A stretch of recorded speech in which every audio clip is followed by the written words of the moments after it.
Hello students, कैसे हो आप लोग? आई होप अच्छे होंगे और अपनी पढ़ाई मन लगा कर रहे होंगे। तो मैं अभिषेक तिवारी आपका स्वागत करता हूं हमारे इस प्यारे यूट्यूब चैनल दिलास स्टडी पर। तो जैसा कि हम लोगों ने द्विघात समीकरण का फर्स्ट लेक्चर किया, जिसमें हम लोगों ने द्विघात समीकरण के बारे में जाना कि आखिर होता क्या है। ठीक है, उसके बाद हमने कुछ इक्वेशंस देखे थे जिससे हम पता करते कि वो द्विघात समीकरण है या नहीं है, जाँच करना था। ठीक है, तो उतनी चीज़ें हो गई थी। अब बचा था आपका उदाहरण नंबर 1 और प्रश्न नंबर 1, ठीक ना, प्रश्न नंबर 2, जिसमें हम लोग व्यवहारिक प्रश्न है कुछ, ठीक ना, लैंग्वेज फॉर्म में लिखे हुए हैं। इनको हमको लिखना है आपको इक्वेशन के फॉर्म में, ठीक ना। तो आइए और फटाफट से अपने दोस्तों को भी शेयर कर दीजिए कि वो भी आए और कंप्लीट मैथमेटिक्स की बोर्ड एग्जाम के लिए प्रिपरेशन करें हमारे साथ मिलकर। साल भर आराम से मेहनत करेंगे, एकदम हड़बड़ में नहीं चलेंगे, शांति से चलेंगे। ठीक है, चलिए फिर स्टार्ट करेंगे। देखो, उदाहरण का फर्स्ट क्वेश्चन क्या है। जॉन और जीवंती के पास कुल मिलाकर 45 कंचे हैं। कितने कंचे हैं? 45 है भाई। हाँ ठीक है, इतना समझ में आ रहा है, 45 है। ओके, उसके बाद दोनों 5-5 कंचे खो देते हैं और अब उनके पास बचे हुए कंचों की संख्या का गुणनफल 124 है, ठीक ना। हम जानना चाहेंगे कि आरंभ में उनके पास कुल कितने कंचे थे। किसी एक के पास नहीं दिया है, ठीक ना, इन दोनों का योग दिया है 45 और हमसे पूछ रहा है कि अलग अलग उनके पास कितने कंचे थे। ठीक है, तो चलिए स्टार्ट करते हैं। कैसे होगा, एकदम आराम से सुनते जाइए। जितना भी बताएंगे उतना एकदम सूटेबल बताएंगे, उतना आप लिख दोगे तो आपको बोर्ड एग्जाम में मार्क्स कटेंगे नहीं। ठीक है, 2-2 नंबर में आते हैं ऐसे क्वेश्चन। चलिए फिर, लैंग्वेज वाला क्वेश्चन थोड़ा सा टफ हो जाता है, तो एकदम ध्यान से सुनेंगे, एकदम आपको समझ में आएगा। देखो, कंचे मतलब समझ आ रहा है ना, देहाती लैंग्वेज में इसको गोली बोलते हैं, ठीक ना, मतलब रूरल एरिया में। ठीक है, देखो तो मानेंगे, माना। अच्छा, लैंग्वेज मानते किसे हैं? जो हमको ज्ञात करना हो। जैसे यहाँ पर क्या ज्ञात करना है, उनके पास, यानी कि जॉन के पास और जीवंती के पास कुल कितने कंचे हैं। तो मानेंगे, माना जॉन के पास कंचों की संख्या, जॉन के पास कंचों की संख्या बराबर x। जरूरी नहीं है कि तुम जॉन के पास मानो, जीवंती को तुम मान सकते हो, कोई दिक्कत नहीं है। ठीक है, तथा जीवंती के पास कंचों की संख्या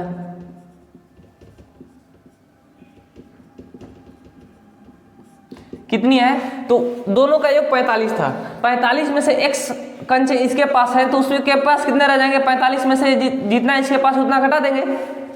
अच्छा, आप समझिए बात को कि दो संख्याओं का योग, दो संख्याएं हैं, ठीक ना, इनका योग 45 है। एक संख्या हमको दे दिया कि मान लो 10 है, तो दूसरी संख्या कैसे निकालते हैं? 45 में से 10 को घटा देंगे, 45 - 10, तो हमको मिल जाता है दूसरी संख्या। वैसे ही 45 कंचे हैं, 45 कंचे में से x कंचे हैं जॉन के पास, तो बचे कितने? 45 - x ही बचे, तो वो उतने कंचे कितने किसके पास है? तो जीवंती के पास। आई थिंक इतना क्लियर हो गया होगा। अब उसके बाद देखिए प्रश्न में क्या कह रहा है। प्रश्न बोल रहा है कि 5-5 कंचे दोनों खो देते हैं ना, तो लिखेंगे 5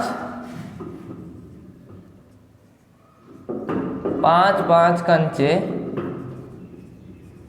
खोने के बाद, ये भी तो पता करना होगा ना कि उसके बाद कितने बचे हैं। तो क्या दिया है, तो पहले लिख लेते हैं। जॉन के पास बचे कंचों की संख्या, जॉन के पास बचे कंचों की संख्या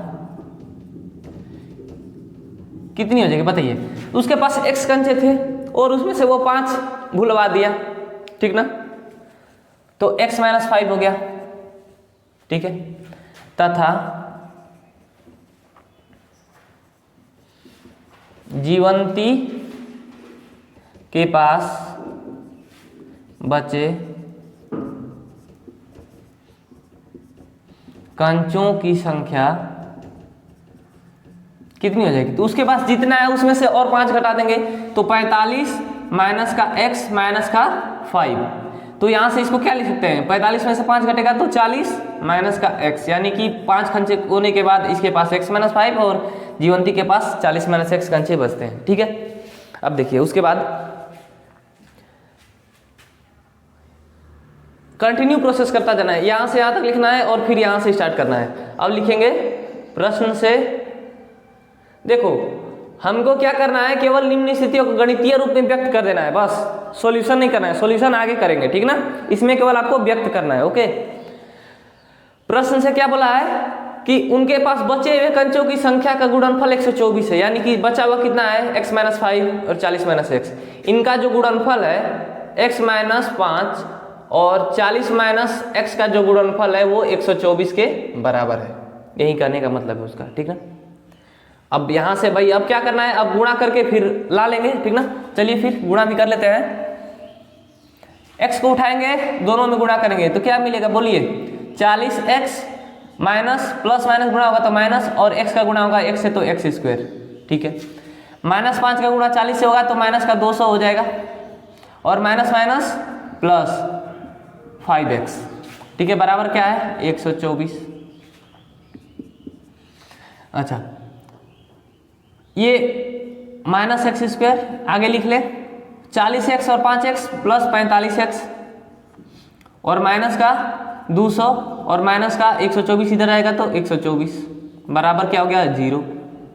यहाँ से हो जाएगा आपका माइनस का पूरी लाइन में गुणा कर देना, इसको जोड़ने के बाद माइनस का पूरी लाइन में गुणा कर देना है, क्योंकि ये पॉजिटिव हो जाता तो अच्छा रहता, अच्छा दिखता, अदरवाइज ये भी सही है। अच्छा दिखने के लिए माइनस से गुणा कर दें तो ये हो जाएगा एक्स स्क्वायर माइनस का 45x और प्लस का 324 बराबर 0। बस हो गया आपका सॉल्यूशन।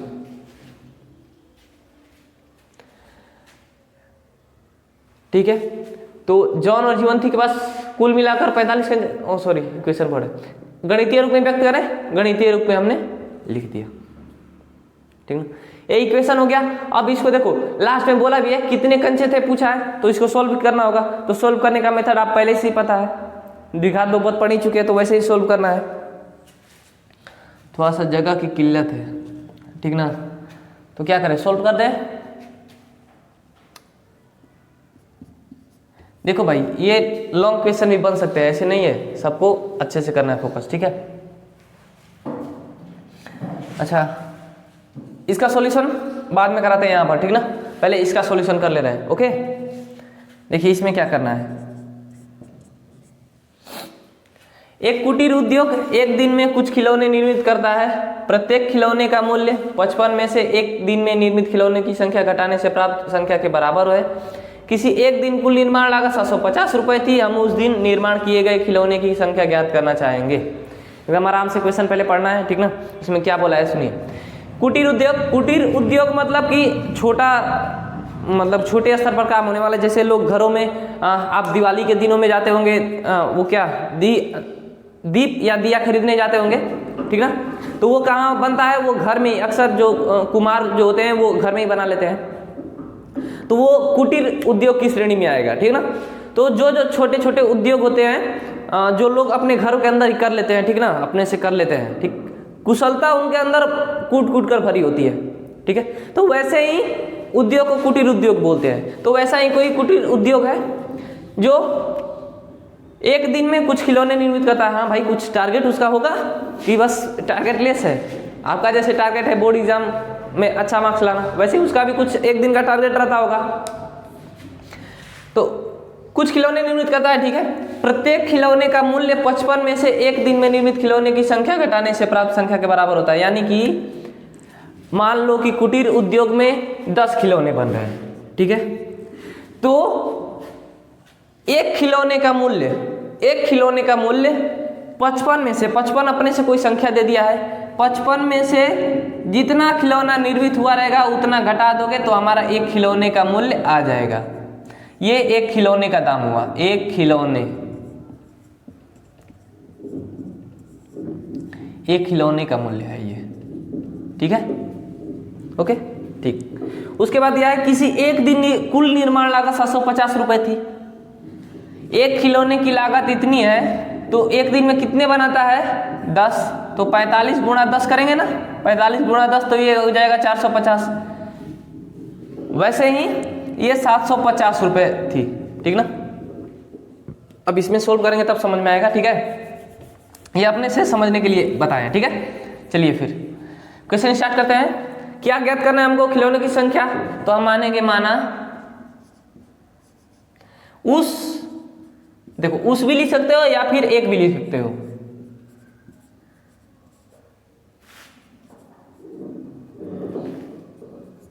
निर्मित खिलौने की संख्या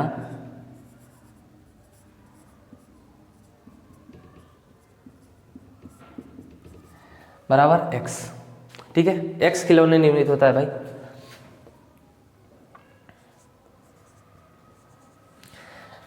तब फिर क्या बोला है, एक दिन में निर्मित खिलौने की संख्या घटाने से, तो एक दिन में निर्मित खिलौने की संख्या है तो एक खिलौने का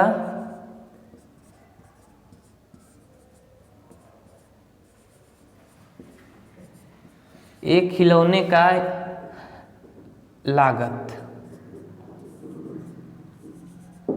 बराबर कितना हो जाएगा 55 माइनस x, ठीक है। कोई दिक्कत नहीं है ना, ओके। अब उसके बाद देखिए यहां पर एक स्टेप और लिख सकते हैं या फिर इसको इतना ही रहने दीजिए ना। इसके बाद आप डायरेक्ट लिखिए प्रश्न से। प्रश्न में क्या बोला है कि एक दिन कुल निर्माण लागत 750 रुपए थी। देखो भाई एक दिन में खिलौने निर्मित करता है x, आदि यदि आप डिजिट में मान लो, ठीक ना। एक दिन में मान लो कुटीर उद्योग 20 खिलौने निर्मित करता है, कितना 20, और 55 में से 20 घटा देंगे तो कितना बचेगा 35। तो कुल निर्माण लागत हमको कहाँ से आएगा, एक खिलौने का दाम 35 रुपया, तो 20 खिलौने का दाम दोनों का गुणा करेंगे तो हमको मिल जाएगा ना, मिल जाएगा। तो इन दोनों का जब गुणा करेंगे तो हमको 750 मिलेगा ना। हाँ सर कहिए मिलेगा, चलिए ठीक है मिलेगा। तो फिर हो गया अपना काम, अपना काम तो बन गया भाई। 55 माइनस x इंटू एक्स बराबर कितना है 750, ठीक है। और अब यहाँ से आप क्या कर लीजिए कि गुणा कर लीजिए, तो 55x माइनस का एक्स स्क्वायर बराबर 750, और इसको अगर इधर लाएं 55x होगा नहीं, ये 55x माइनस, ठीक है। और इसको इधर लाएं या फिर इसको इधर ले जाएं, तो इसको उधर ले जा रहे हैं तो ये प्लस हो जाएगा, और माइनस का 55x और प्लस 750 बराबर का 0। ये हो गया आपका इक्वेशन, यानी कि द्विघात समीकरण के फॉर्मेट में हमने लिख दिया। अब इसको करना होगा सॉल्यूशन, तभी हमको खिलौने की संख्या मिलेगी, ठीक है। तो फिर चलिए स्टार्ट करते हैं। तो इसको ही स्टार्ट करते हैं ना। चलिए द्विघात समीकरण को या फिर द्विघात बहुपद को हल करने के लिए हम जानते हैं कि बीच वाले भाग को दो पार्ट में तोड़ा जाता है। ऐसे दो पार्ट में तोड़ा जाता है कि उनको जोड़ने या घटाने पर प्लस या माइनस करने पर बीच वाली संख्या आ जाए, और उनका गुणा करने पर इन दोनों का गुणनफल आ जाए, यानी कि 750 एक्स स्क्वायर। तो इसको किस में तोड़ेंगे बताइए। अब तो प्रैक्टिस आपकी अच्छी खासी हो गई होगी, क्योंकि कल भी कर रहे थे आई थिंक, चाहे पॉलिनोमियल में तो हमने किया ही है, ठीक है। तो यहाँ से हो जाएगा आपका, अगर इसको हम कर दें 25x और माइनस का 30x, हाँ ठीक है, और प्लस 750 बराबर 0। इन दोनों को जोड़ेंगे तो माइनस का 55x आएगा, और गुणा करेंगे तो 750 और x गुणा x, एक्स स्क्वायर और माइनस माइनस प्लस हो जाएगा, ठीक है। आई थिंक इतनी बात क्लियर होगी होगी। अब उसके बाद देखिए यहाँ से क्या कॉमन दिख रहा है, बोलो। x कॉमन दिख रहा है तो x माइनस 25, माइनस का 30 यहाँ कॉमन दिख रहा है तो x माइनस 25। कितनी बार बताए हैं पॉलिनोमियल में कि एक बार यहाँ पर जो आ गया निसंकोच रहो कि यहाँ पर भी वही आएगा, बिना किसी डाउट के। अब क्या कॉमन लेते हो अब आप पर निर्भर करता है, सही से कॉमन ले पा रहे हो या नहीं ले पा रहे हो। आई थिंक आपकी प्रैक्टिस इतनी हो गई होगी कि आप कर लोगे अब, ठीक है। अब उसके बाद आगे चलते हैं, आगे क्या होगा भाई देखते हैं। तो आगे होगा आपका, यहाँ से दोनों में कौन कॉमन दिख रहा है, x माइनस 25 दिख रहा है ना, ठीक है। तो x माइनस 25 और बचा क्या, x माइनस 30 बराबर का 0। अब 0 से भाई तुलना कर दो, इक्वेट करने पर, 0 से इक्वेट करने पर या तुलना करने पर, तो ये हो जाएगा x माइनस 25 बराबर का 0 और x माइनस 30 बराबर का 0। यहाँ से x बराबर क्या आ गया 25 और x बराबर यहाँ पर क्या आ गया 30।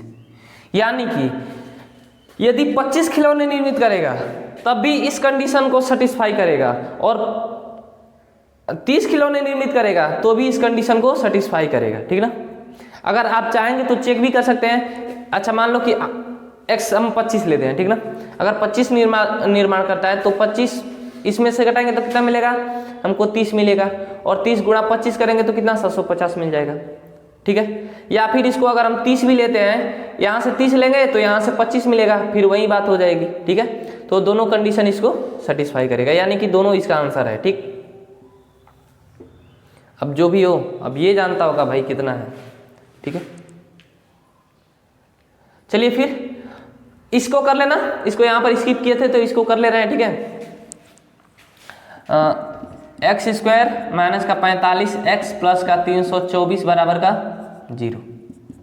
तो जैसे द्विघात बहुपद को सोल्व करते थे वैसे ही इसको दो भाग में तोड़ेंगे। दो भाग में तोड़ने के लिए क्या करेंगे, देखो एक्स स्क्वायर इसको तोड़ना होगा ना, इसको तोड़ेंगे तो क्या मिलेगा आपको, माइनस का 9x माइनस का 36x प्लस 324 बराबर का 0। और यहाँ से देखो अब क्या कॉमन दिख रहा है x, तो x माइनस 9 हो जाएगा, और यहाँ माइनस 36 लेंगे तो एकदम दिमाग में रखना है कि x माइनस 9 ही यहाँ पर भी आएगा, तो x माइनस 9 बराबर 0। अब भाई हो गया, इसमें कॉमन क्या दिख रहा है x माइनस 9 और x माइनस 36 बराबर का 0। 0 से तुलना करने पर या फिर इक्वेट करने पर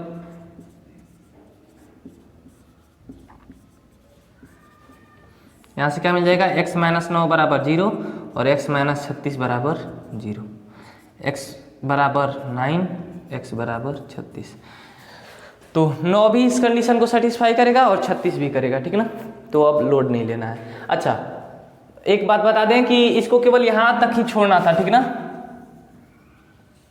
ठीक है, यहाँ पर ही छोड़ना था इसको, जहाँ इक्वेशन बन गया है ना यहाँ पर ही छोड़ देना था, बस इतना ही काम करना था। और उसके बाद लिख देना क्या था कि यह द्विघात समीकरण दी गई शर्तों को संतुष्ट करता है, ठीक ना, बस इतना ही करना था, संतुष्ट करता है। हमने आपको करा दिया जिससे कि अगर आपको क्वेश्चन में भी मिल जाए तो आपको इसको पूरा सॉल्व कर लोगे, ठीक है ना। चलिए फिर नेक्स्ट क्वेश्चन पर प्रश्नावली के क्वेश्चन करेंगे, ठीक ना। चलिए फिर क्वेश्चन में क्या दिया, एक आयताकार भूखंड का क्षेत्रफल 528 मीटर स्क्वायर है, क्षेत्र की लंबाई चौड़ाई के 2 गुने से 1 अधिक है। हमें भूखंड की लंबाई और चौड़ाई ज्ञात करनी है, ठीक है। आयताकार कोई भूखंड है यानी कि भूमि का कोई क्षेत्र है, ठीक ना। इसका क्षेत्रफल 528 मीटर स्क्वायर है। आयत का क्षेत्रफल क्या होता है, लंबाई गुणा चौड़ाई। आयत का क्षेत्रफल बराबर लंबाई गुणा चौड़ाई, ठीक है। तो मान लो कि हम किसी को मानेंगे तो क्षेत्र की लंबाई चौड़ाई के 2 गुने से 1 अधिक है, तो अगर चौड़ाई को हम x मान लें तो लंबाई क्या हो जाएगी 2x + 1 हो जाएगी, ठीक ना। लंबाई जो है सॉरी ये चौड़ाई होगी ना, अच्छा इसको x मान लें तो ये 2x + 1 हो जाएगा। लंबाई ये जो है वो चौड़ाई के 2 गुने से 1 अधिक है, ठीक है, समझ में आई बात ना। चलिए फिर अब स्टार्ट करते हैं, क्वेश्चन में कैसे करेंगे। लंबाई और चौड़ाई याद करनी है ना, तो मानेंगे माना आयताकार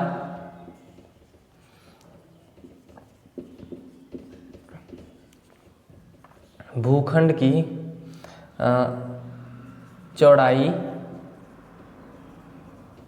x मीटर है तथा लंबाई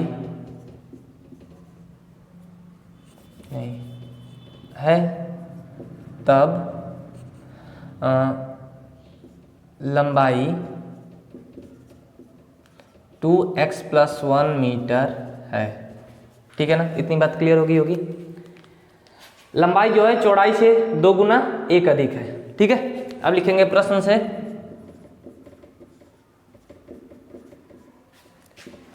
आयत का क्षेत्रफल भाई क्या होता है बोलो? आयत का क्षेत्रफल ये होता है लंबाई गुणा चौड़ाई।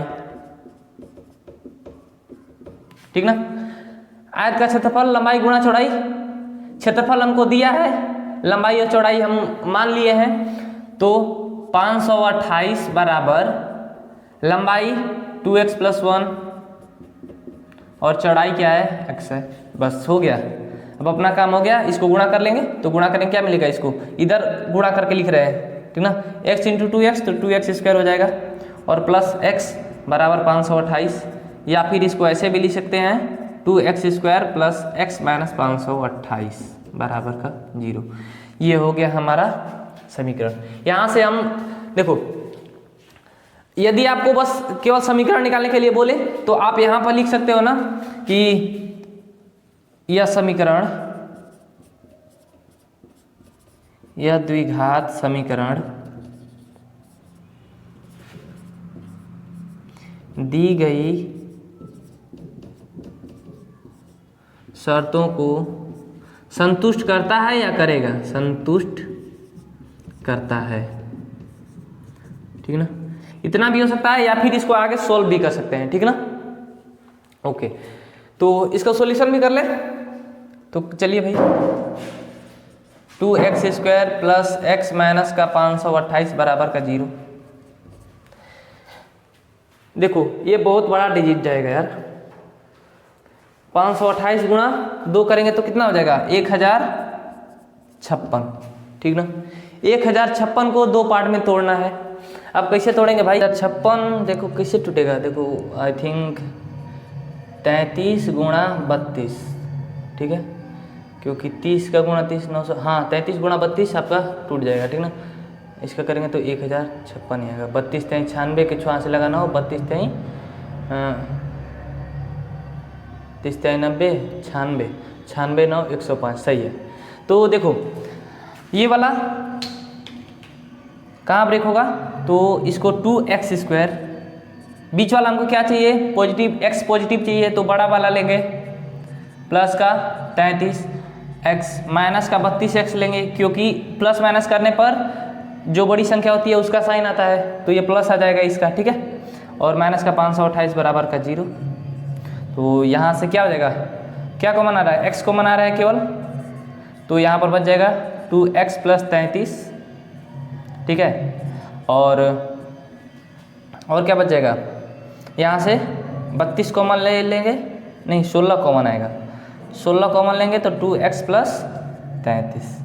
ठीक है, बराबर 0, और यहाँ से x - 16 बराबर इंटू 2x + 33 बराबर का 0। अब 0 से तुलना, वहीं सेम घिसा पीटा काम, एकदम सिंपल है, से तुलना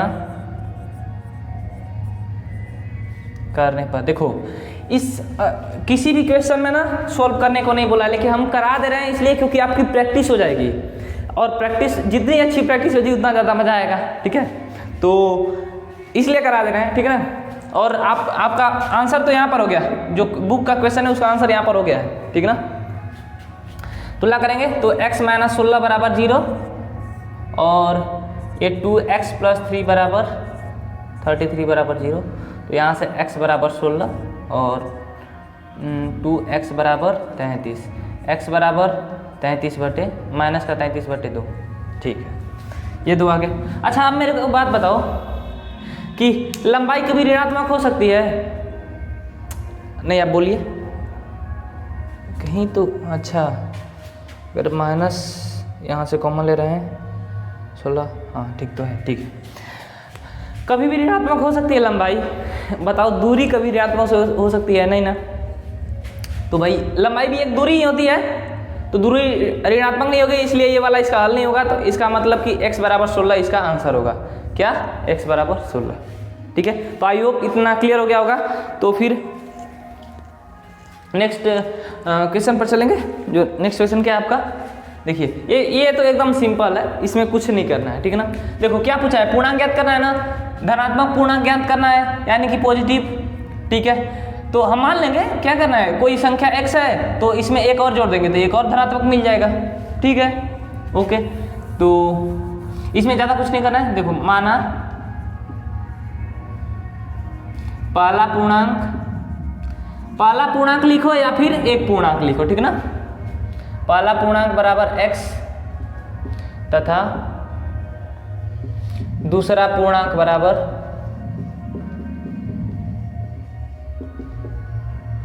x+1, धनात्मक ही है, ठीक है, माइनस का कहीं जिक्र नहीं हुआ है। तो अब यहां से हो जाएगा प्रश्न से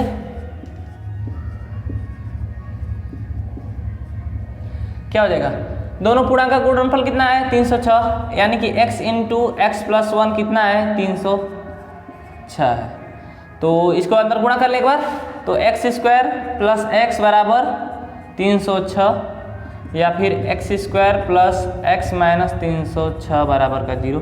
तो ये हो गया हमारा आंसर, ठीक ना। तो लिख देंगे क्या, या द्विघात समीकरण दी गई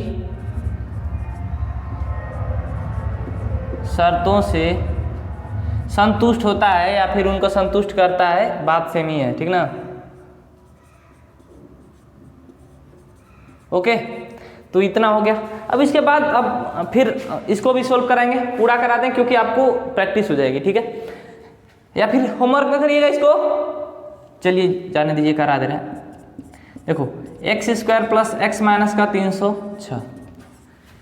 अब इसको भाई दो पार्ट में ऐसा तोड़ना है कि जोड़े या घटाएं, तो x आना चाहिए और इसको गुणा करें तो कितना आना चाहिए, माइनस का 306 x² आना चाहिए, यही है ना, ठीक है। बताओ 306 को किस में स्प्लिट करेंगे, बताओ। तो 306 को किस में कर सकते हैं, हम इसको 18 और 17 में तोड़ दें तो 18 17 का 17 8 136, हंसी लगा 13 17 13 30, हाँ 306 ये हो गया, ठीक है। तो देखो यहाँ पॉजिटिव है तो भाई जोड़ते या घटाते हैं तो क्या आता है, जो बड़ी वाली संख्या होती है उसी का साइन लगता है। तो यहाँ पर साइन तो बड़ी वाली कहीं लगेगा ना, तो बड़ा वाला किसको लेंगे, जो बड़ी वाली संख्या होगी उसको प्लस लेंगे और छोटी वाली को नेगेटिव, क्योंकि इनका गुणा करेंगे तभी नेगेटिव में आएगा। या तो दोनों पॉजिटिव ले लिए तो पॉजिटिव आ जाएगा, या फिर दोनों नेगेटिव ले लिए तो पॉजिटिव आ जाएगा।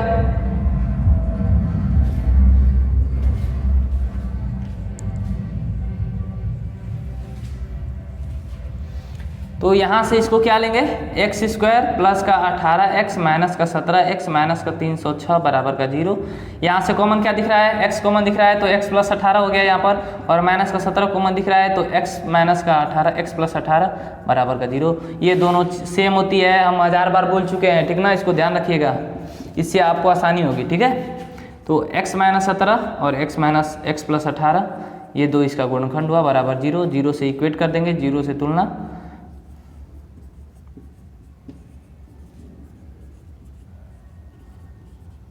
देखो इसे डाउट मत रखना, 0 से तुलना हम लिख रहे हैं तो आप डायरेक्ट भी कर सकते हो, ठीक है।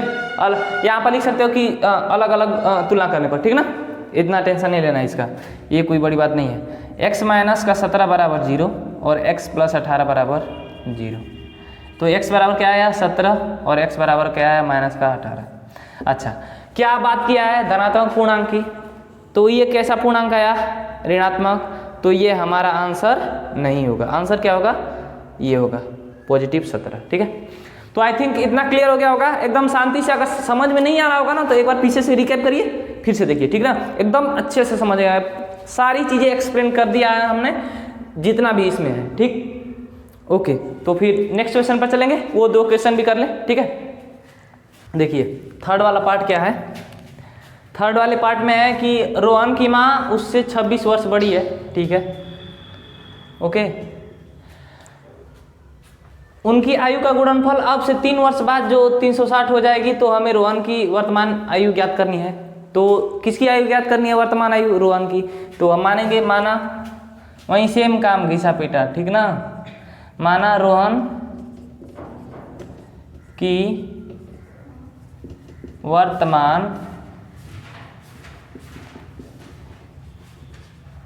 आयु x, यहीं पर मान लो बराबर x वर्ष, ठीक है।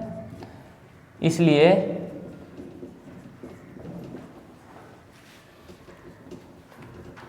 उसकी मां की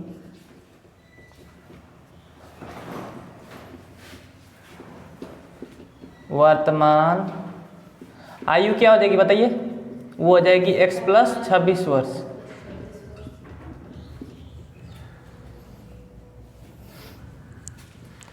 ठीक है। उसके बाद अब प्रश्न से भाई कंडीशन क्या है उसके अनुसार कर देंगे।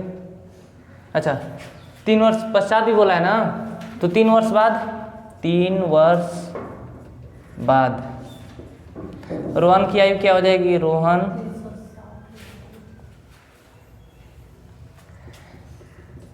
रोहन की आयु बराबर x प्लस 3 वर्ष होगी ना, ठीक है।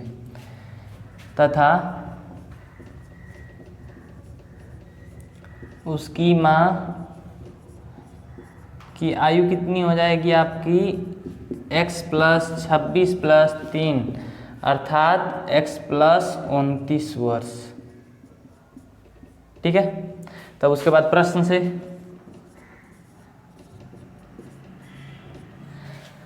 360 हो जाएगा ना। अब से आयु जो है उसका गुणनफल 3 वर्ष बाद, ठीक ना। तो ये हो जाएगा x प्लस 3 और x प्लस 29, ये कितना हो जाएगा? 360। बस समझ में आ गई बात ना। 3 वर्ष बाद बोला है तो 3 वर्ष बाद 3 वर्ष बढ़ जाएगी दोनों की आयु, तो 3 वर्ष दोनों में जोड़ दिए हैं, ठीक है। तो उसके बाद अब गुणा करेंगे, एक्स स्क्वायर प्लस का 3x प्लस का 29x प्लस 3x प्लस 29 दिया 87 बराबर 360, ठीक है। अब यहाँ से हो जाएगा एक्स स्क्वायर प्लस 32x, इधर आ जाएगा तो क्या हो जाएगा? माइनस का 273 बराबर का 0 लिख देंगे। यह द्विघात समीकरण दी गई शर्तों को या फिर शर्तों से संतुष्ट होता है, ठीक ना, संतुष्ट होता है। देखो भाई, हमने आपकी प्रैक्टिस के लिए इसको सोल्व करा दिया है, वरना सोल्व करना नहीं था, ठीक ना। तो इसको बता दे रहे हैं कैसे स्प्लिट होगा, और स्प्लिट होने के बाद आप सोल्व कर लीजिएगा, ठीक ना। तो इसको जब स्प्लिट करेंगे ना, x square plus 32 x minus 273 बराबर 0, इसको स्प्लिट करेंगे तो स्प्लिट होगा ये 39 और 7, प्लस का 39 हो जाएगा क्योंकि बड़ी वाली संख्या का साइन लेते हैं, और माइनस का 7 हो जाएगा। 39 में 7 घटेगा तो 32, और गुणा करेंगे तो माइनस का 273 आ जाएगा, ठीक है। इसमें कर लीजिएगा, ठीक है। उसके बाद इसको देखते हैं,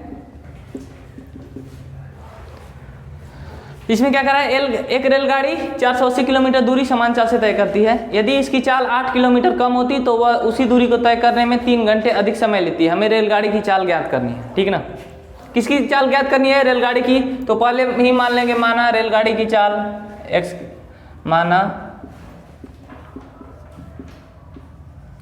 रेलगाड़ी की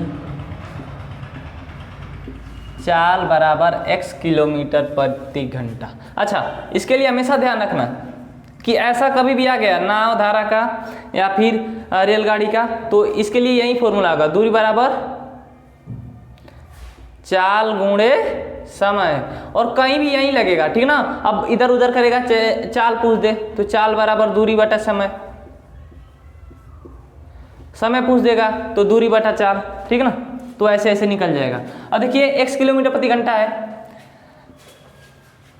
तो अच्छा रेलगाड़ी की एक समान 40 को लिख लो, ठीक है। एक समान चाल बराबर x किलोमीटर प्रति घंटा। एक समान चाल से तय की गई दूरी कितनी होगी? एक समान चाल से तय की गई दूरी बराबर क्या होगी 480 किलोमीटर, वो पहले से ही दिया है, ठीक है। तो 480 किलोमीटर दूरी तय करने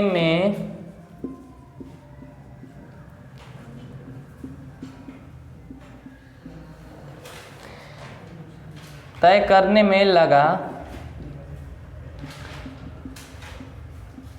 समय बराबर, समय पूछ रहा है ना, समय बराबर दूरी बटे चाल। दूरी कितनी है 480, चाल कितनी है x, ठीक है।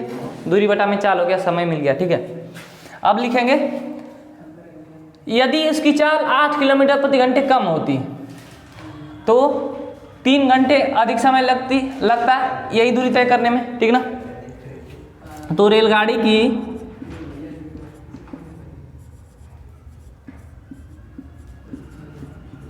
नई चाल क्या हो जाएगा x माइनस 8, यही होगा ना, हाँ सर होगा, ठीक है।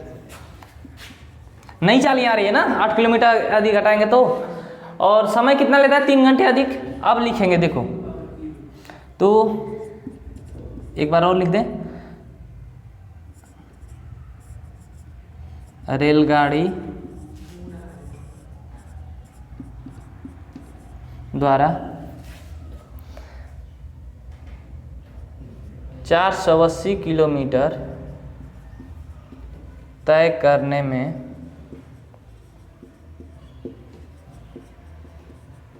लगा समय कितना हो जाएगा, लगा समय बराबर दूरी कितनी है 480, समय पूछ रहा है ना, हाँ 480, चाल कितनी है x माइनस 8, ठीक है। दूरी बटा में चाल क्या देगा समय हमको, ठीक ना। अब भाई प्रश्न से लिखेंगे और उसके बाद इक्वेशन बना लेंगे। प्रश्न से कुल दूरी कितनी तय करती है 480, ठीक है। और दूरी बराबर क्या होता है चाल गुणा समय। चाल कितना था ये बताओ हमको, चाल नहीं आई है x माइनस 8, x माइनस 8, ठीक है। और यदि ऐसा होता है तो उसकी चाल कितनी हो जाती है 400, ये समय 3 घंटे अधिक लेती है ना, तो इसमें +3 होगा, ठीक ना। ये चाल है और ये हो गया 480 बटे में x माइनस 8 प्लस का 3 बराबर का 480।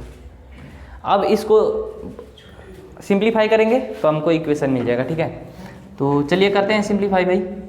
यहाँ से करेंगे x माइनस 8 ही रह जाएगा ये तो, और इधर क्या हो जाएगा एलसीएम लो तो ऊपर चला जाएगा आपको 480 plus x minus 8 3x minus 24 बटे में x माइनस 8 और बराबर 480। ये कैंसिल हो जाएगा, हमारा बचा क्या, क्या बात कर रहे हो। देखिए समय भाई इससे ना 3 घंटे अधिक लग रहा है तो यहाँ से x ही होगा ना ये, ठीक है, ठीक है। इससे जो पुराना समय था क्या, उसी दूरी को तय करने में 3 घंटे अधिक समय लेती है, यानी कि ये जितना समय ले रही है उससे 3 घंटे और अधिक, तो इसी समय में उसको जोड़ेंगे ना तो यहाँ से ये x हो जाएगा, ठीक ना। इसीलिए हम कह रहे थे कहाँ लिए द्विघात नहीं आ रहा है, लीनियर इक्वेशन आ जा रहा था, ठीक है। अब आ जाएगा आपका तो बट्टे में x और ये हो जाएगा 3x बराबर 480। अब यहाँ से करेंगे हो जाएगा x minus 8 into 480 plus 3x बराबर का 480x, ठीक है। अब यहाँ से अंदर गुणा कर लो इसको तो 480x, ठीक है, और प्लस का 3x स्क्वायर, और इसको गुणा अंदर करोगे तो क्या हो जाएगा माइनस का 0 4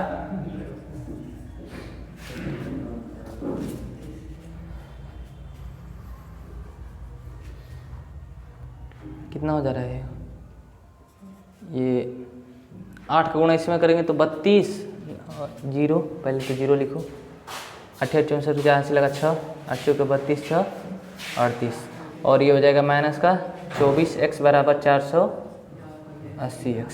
ठीक है, अब फिर यहाँ से करेंगे तो क्या होगा, 480 ये कैंसिल हो जाएगा, बचा क्या 3x² माइनस का 24x माइनस का 3840 बराबर का 0। अभी भी कुछ और लग रहा है, बहुत बड़ा नहीं आ जा रहा है। अच्छा एक बार और इसको मान लो 3 कॉमा ले रहे हैं, 3 कॉमा ले रहे हैं, ठीक ना, इन सब में तो x² बचेगा, इसमें 3 कॉमा लेंगे तो माइनस का 8x बचेगा। ठीक है, और इसमें 3 कॉमा लेंगे तो क्या हो जाएगा, ये 3 से भाग दे दो इसको तो क्या बचेगा, 3 एकम 3 माइनस का 3 दूना 6, 2 बचा, 3 9 24, ठीक है, बराबर का 0। और यहाँ से इसको उस ओर ले जाएंगे तो आपको मिल जाएगा x² माइनस का 8x माइनस का 1280 बराबर का 0। तो ये जो समीकरण होगा इस शर्त को संतुष्ट करेगा, जो भी शर्त इसमें दिया हुआ है। ठीक है, तो आई होप इतना समझ में आ गया होगा। इसको ऊपर एक बार लिख दे रहे हैं, क्या पता बोर्ड में ना दिखाई दे रहा हो। तो x² माइनस का 8x माइनस का 1280, ठीक है, बराबर का 0। तो लिख देंगे वही, यह द्विघात समीकरण दी गई शर्तों से संतुष्ट होता है या संतुष्ट करता है, आपका आंसर हो जाएगा। तो ठीक है, 4.1 प्रश्नावली हुई समाप्त। नेक्स्ट लेक्चर में 4.2 का इंट्रोडक्शन देखेंगे और उसके बाद जो उसमें क्वेश्चन होगा करेंगे। आई थिंक इतनी बात आपको समझ में आ गई होगी। उसके बाद अब सॉल्यूशन करना है, ठीक ना। ये सॉल्यूशन करना नहीं था, हम अपने से आपको बता दिए हैं, ठीक, कि आपकी अच्छी प्रैक्टिस हो जाएगी। तब मिलेंगे नेक्स्ट लेक्चर में, और ठीक है, तब तक के लिए अपनी पढ़ाई अच्छे से करते रहिए। Okay, bye.